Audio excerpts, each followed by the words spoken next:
Tu n'as envoyé que 50 centimes. Ce n'est pas vrai, j'envoie 4 000 $ tous les mois correctement, depuis mon compte. Ne mens pas, Sienna nous a tout dit. Toi, tu restes assise à ne rien faire pendant que ta sœur se sacrifie pour nous. Tu te moques de moi? J'ai travaillé dur, j'ai fait des sacrifices énormes pour cette famille. Tu es vraiment égoïste. Pourquoi ne peux-tu pas être comme elle, une bonne fois pour toutes? J'ai toujours essayé, mais vous ne me voyez jamais, vous ne voyez que Sienna. Arrête de voler son mérite. On n'a pas besoin de tes moqueries. Garde tes 50 centimes. Avant de venir me voir, allez à la police, allez chez un thérapeute, allez vous regarder dans un miroir. Plus jamais je ne jouerai ce rôle d'enfant sacrifié. J'étais au travail en train d'examiner les rapports de conformité des fournisseurs quand mon téléphone a vibré pour la 5e fois de suite. Tous les appels manqués provenaient du même numéro. Je suis sorti de la maison, du laboratoire de sécurité alimentaire, en supposant qu'il s'était passé quelque chose d'urgent, mais à peine avais-je répondu que la voix de mon père a éclaté dans mon oreille, furieuse et forte, comme si je venais de commettre un crime odieux. « Clara, tu te moques de nous? Qu'est-ce que c'est que ça? Quelle est cette insulte que représente cette somme? » J'ai cligné des yeux. « Que voulez-vous dire? » Il n'écoutait pas, tu te dis notre fille et tu nous envoies 50 centimes. 50? Es-tu folle? La voix de ma mère a suivi juste après, sèche et amère. Tu es vraiment égoïste, Clara. Tu vis seule, tu dépenses pour toi, alors que nous luttons. Sienna envoie 4 000 $ chaque mois. 4 000. Pourquoi ne peux-tu pas être comme elle, une fois pour toutes? J'ai manqué d'air une seconde. Je me suis reculé, agrippant la rampe métallique à l'extérieur du bâtiment, comme si elle pouvait me retenir. Ce n'est pas vrai, j'envoie 4 000 $ tous les mois correctement, depuis mon compte. Vous devriez vérifier. Ne mens pas, mon père a craché. Sienna nous a tout dit. C'est elle qui envoie l'argent. Toi, tu restes assise à ne rien faire pendant que ta sœur se sacrifie pour nous. Tu as toujours été comme ça, une déception. La ligne est tombée. Je suis resté là un moment, sans même me rendre compte que ma main tremblait. J'avais travaillé tous les week-ends comme vérificatrice d'entrepôt dans un supermarché ouvert 24 heures sur 24, sautant des dîners, sautant la vie, juste pour envoyer de l'argent à la maison. Je l'avais fait, non pas parce qu'il l'avait demandé, mais parce que, pour une fois, j'avais pensé que je pourrais être vu. J'avais pensé que c'était peut-être ainsi que j'allais enfin compter, mais même maintenant, ce n'était pas suffisant. Je n'étais pas suffisante. Il pensait que j'envoyais 50 centimes. Je suis retourné dans le laboratoire, les yeux dans le vide, les oreilles bourdonnantes.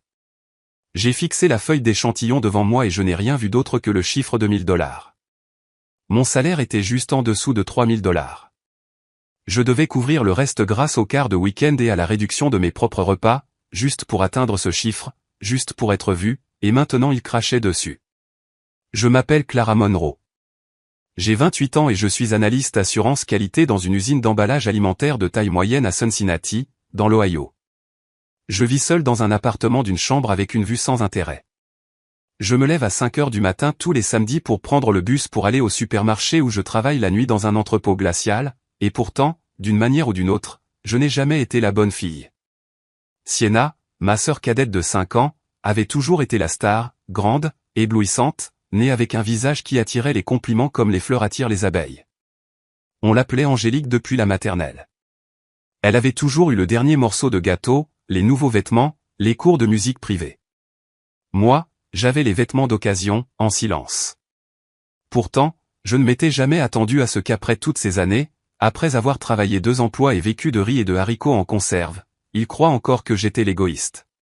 Ce soir-là, je n'ai pas pleuré, je n'ai pas fait de rage, je me suis contenté de fixer le plafond de la chambre jusqu'au matin et de me poser la même question encore et encore, qu'est-ce que je suis pour eux? En grandissant, j'ai appris très tôt qu'être la sœur aînée ne signifiait pas être admirée, mais être invisible. Mes premiers souvenirs ne sont pas des bougies d'anniversaire ou des histoires du soir, mais de me tenir dans l'embrasure de la cuisine en regardant mes parents s'agiter autour de Sienna, comme si elle était faite de verre et d'or. Elle a cette étincelle, disait ma mère en brossant les cheveux de Sienna, comme s'il s'agissait de soie filée. Ce visage doit aller à la télévision. Des inconnus dans les épiceries nous arrêtaient. Quelle magnifique petite fille, disait-il en s'approchant de Sienna. Elle devrait être mannequin. Puis il me regardait et ne disait rien. Au début, je me suis dit que cela n'avait pas d'importance, que je n'étais pas dans cette famille pour gagner des concours de beauté, mais quand on a 7 ans et qu'on porte des jeans d'occasion qui ne sont pas tout à fait à la bonne taille, alors que sa sœur tourbillonne dans de nouvelles robes de la boutique du centre-ville, on commence à le ressentir, la différence. C'était dans tout. Quand j'ai voulu intégrer la chorale de l'école, mes parents m'ont dit que les frais étaient trop élevés. C'est juste du chant, Clara, concentre-toi sur tes études. Mais quand Sienna a dit qu'elle voulait prendre des cours de ballet, le chèque a été écrit le jour même. Elle n'aimait même pas le ballet. Quand Sienna a voulu avoir sa propre chambre, mes parents m'ont regardé et ont dit, c'est juste, elle a besoin d'espace pour grandir. Tu n'as pas besoin de grand-chose, Clara. Alors j'ai fait mes bagages et j'ai emménagé dans le salon, à côté de l'ancien placard avec les photos de nos grands-parents.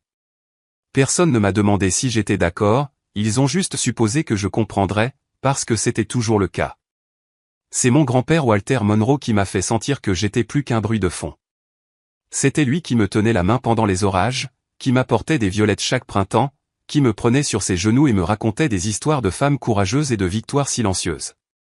C'est lui qui m'a appelé Clara, parce que tu es née juste au moment où les violettes fleurissaient, parce que tu vas grandir forte et silencieuse comme elle.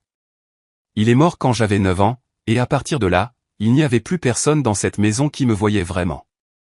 Je ne me suis pas plainte quand j'ai dû porter des chaussures dont les semelles battaient. Je n'ai pas protesté quand Sienna a emprunté mes feutres et ne me les a jamais rendus.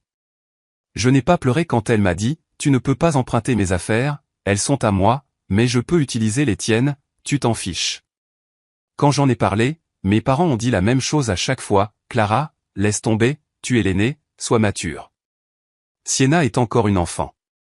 Même quand elle a menti, même quand elle m'a hurlé dessus pour des choses que je n'avais pas faites, même quand elle a cassé mon projet scientifique la veille de la foire et que j'ai dû présenter un document au lieu d'un modèle, personne ne l'a jamais grondé, personne ne s'est jamais excusé auprès de moi. J'avais l'habitude de penser que peut-être cela changerait, qu'un jour il me regarderait et dirait, Clara, nous te voyons, nous sommes fiers de toi. Mais ce jour n'est jamais arrivé. Au lieu de cela, ce qui est arrivé, c'est la lettre d'acceptation de Sienna dans une université de premier rang, entièrement financée par nos parents, et moi. Je n'ai même pas eu la possibilité de postuler. Nous ne pouvons pas nous le permettre, ont-ils dit. Tu devrais trouver un emploi après le lycée. Pense aussi à l'avenir de Sienna. Il n'était pas pauvre, pas vraiment, mais quand il s'agissait de choisir entre nous deux, il savait toujours qui méritait le plus, et ce n'était jamais moi. J'avais 21 ans quand j'ai déménagé.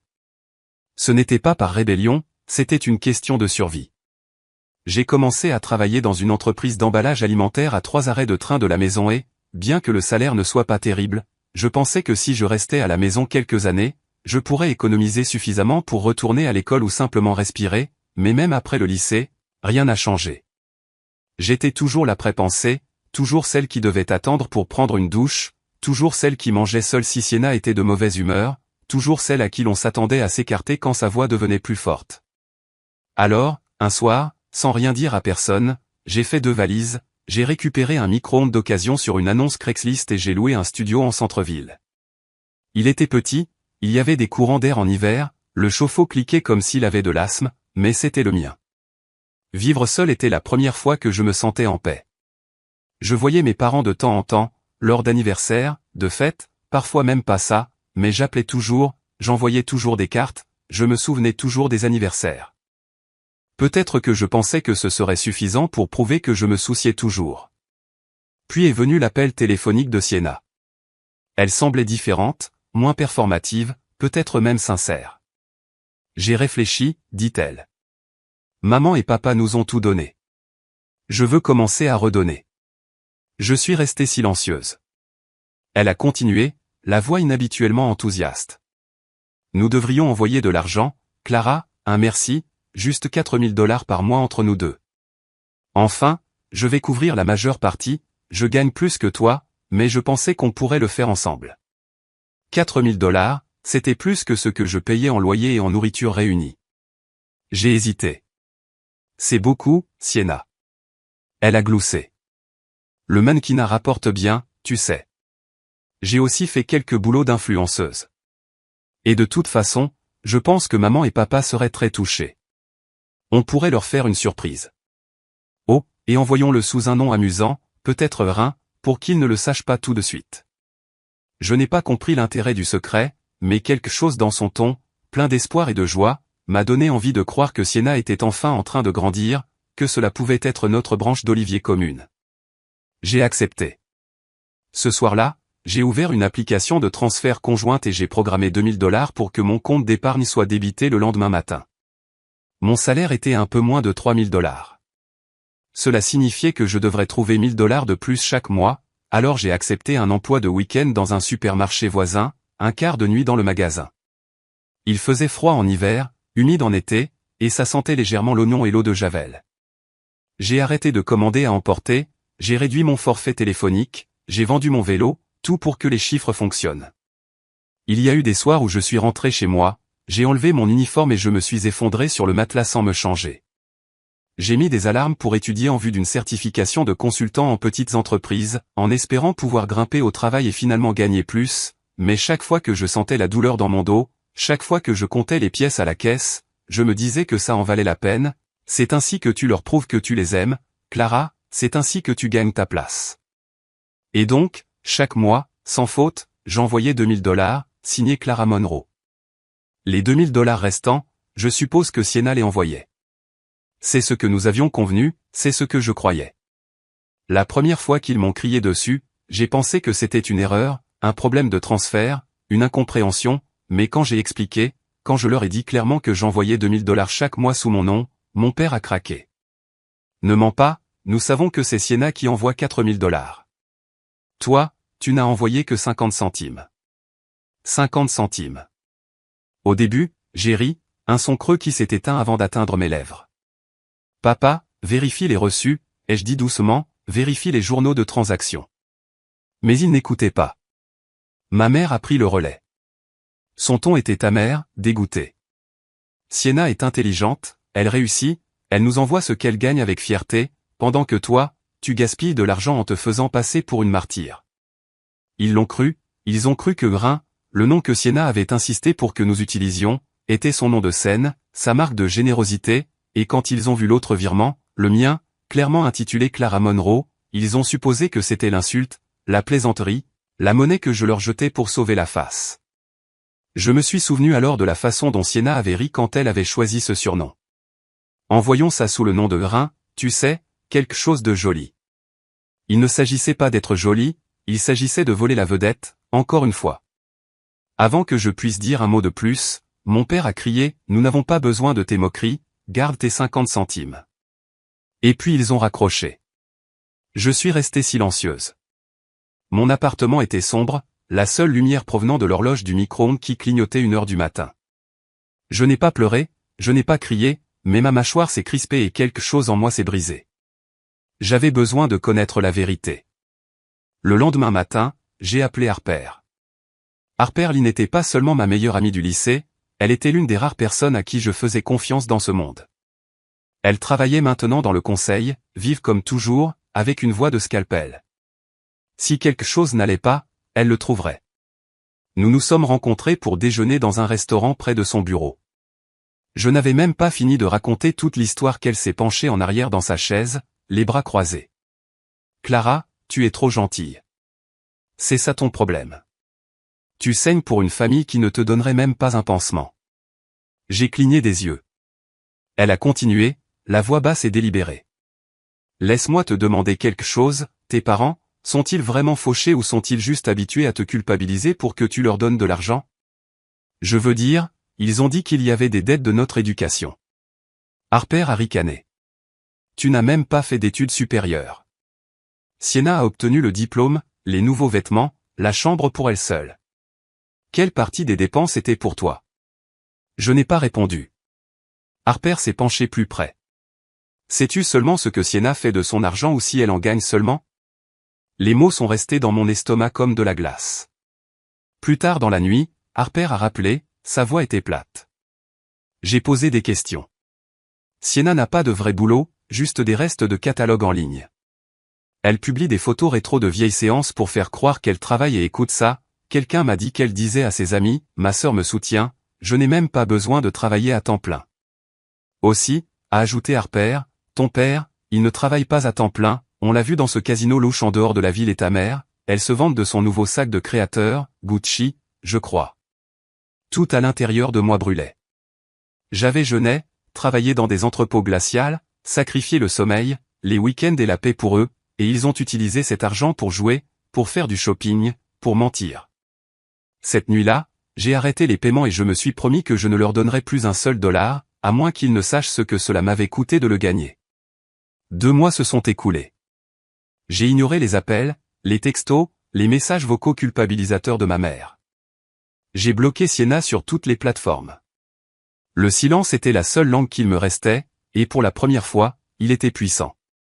Jusqu'à ce qu'un matin, un peu après 8 heures, mon téléphone sonne à nouveau. Je ne sais pas pourquoi j'ai répondu. Peut-être que j'étais prête, peut-être que je voulais l'entendre. Clara. Sienna a aboyé. Pourquoi tu ne réponds pas? Pourquoi as-tu arrêté d'envoyer de l'argent? Es-tu folle? Elle avait l'air frénétique, pas en colère, paniquée. Je me noie déjà dans les dépenses. J'ai dit à maman et papa que c'était de nous deux et maintenant ils pensent que j'ai menti. C'était là, la vérité, qu'elle avait contournée pendant des années. Tu as menti, ai-je dit platement.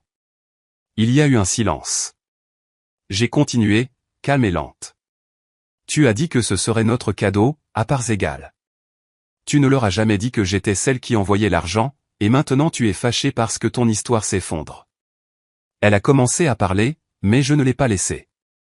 Sais-tu combien de week-ends j'ai passé dans un congélateur juste pour envoyer cet argent, alors que tu étais en train de faire des soins du visage et de faire des brunchs d'influenceuse?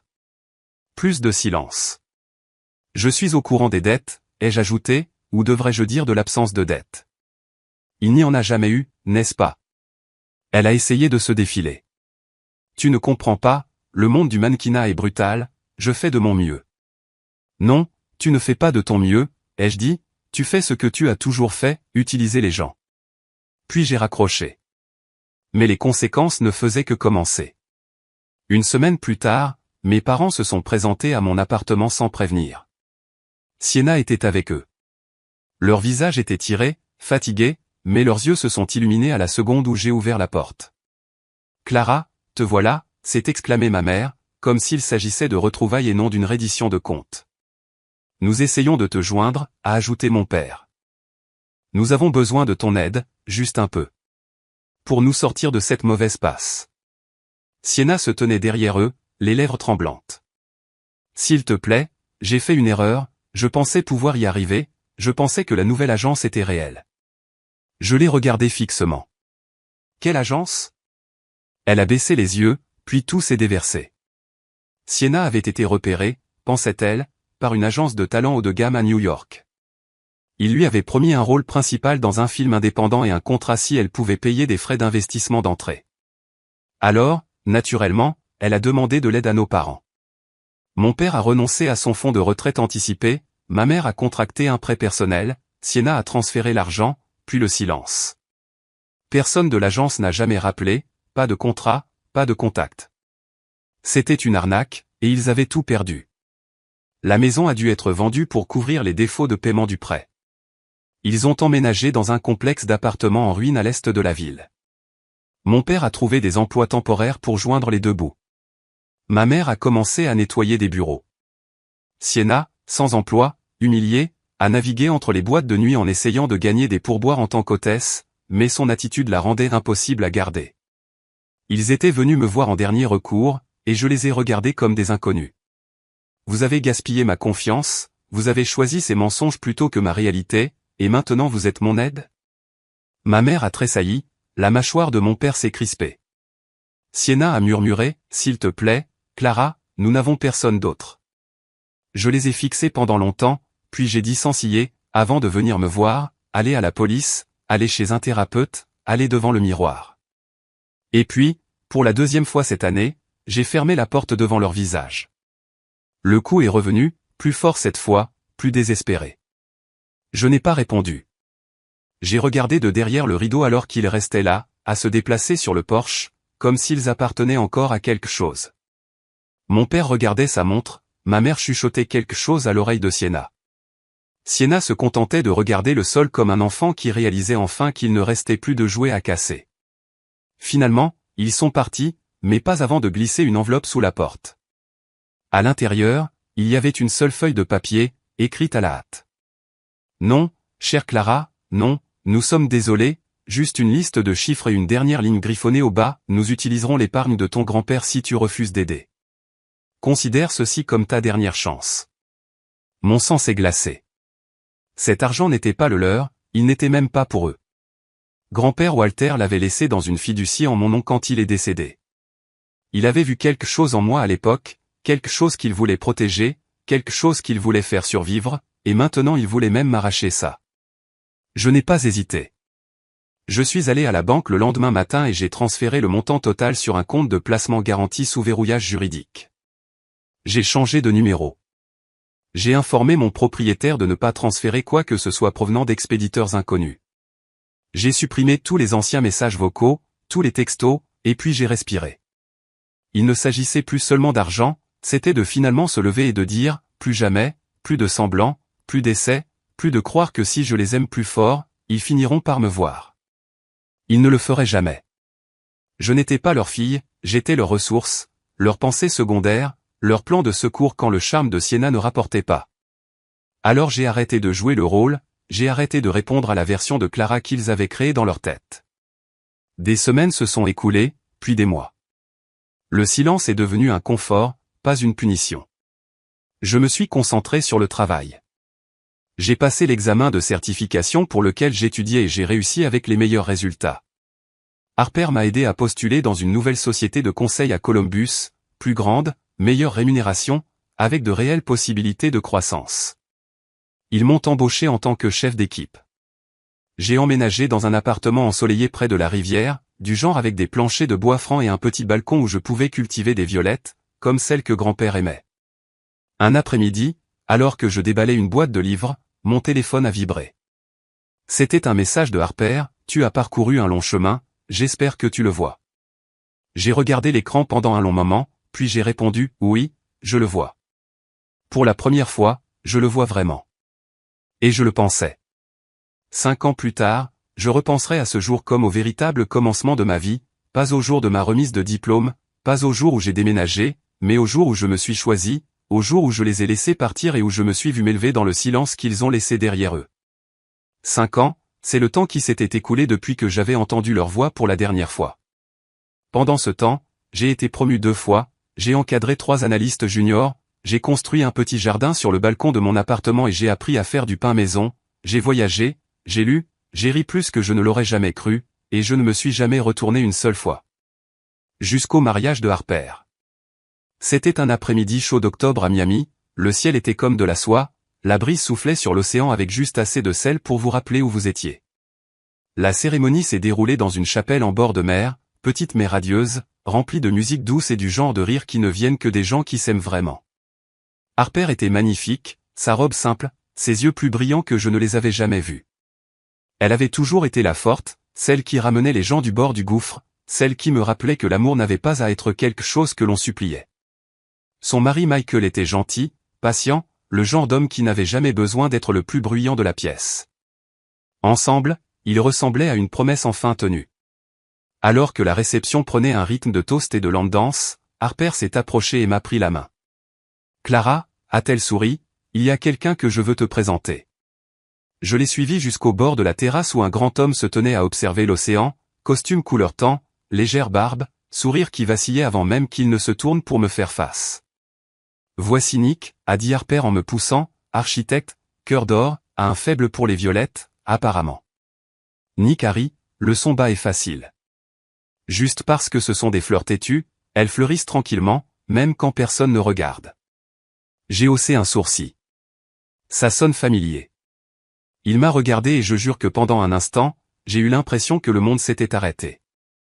Nous avons parlé le reste de la nuit de livres, de villes, de la façon dont le Midwest vous apprend à tenir le silence comme une armure, de la façon dont parfois, laisser sa famille partir est le seul moyen de construire la sienne.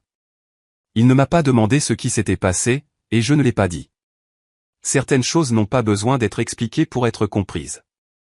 Plus tard, alors que la soirée s'estompait dans la lumière des bougies et que le DJ a commencé à jouer du jazz doux, je suis sorti sur le balcon, seul. Le ciel s'étendait large, sans nuages, infini, le genre de ciel que grand-père Walter aurait adoré. J'ai fermé les yeux. Es-tu en train de regarder, grand-père, ai-je chuchoté. Ta Clara va bien maintenant. Je suis en fleurs.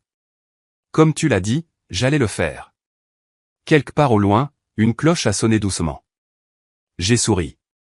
Peut-être que ce n'était pas de la vengeance, peut-être que ce n'était que de la liberté.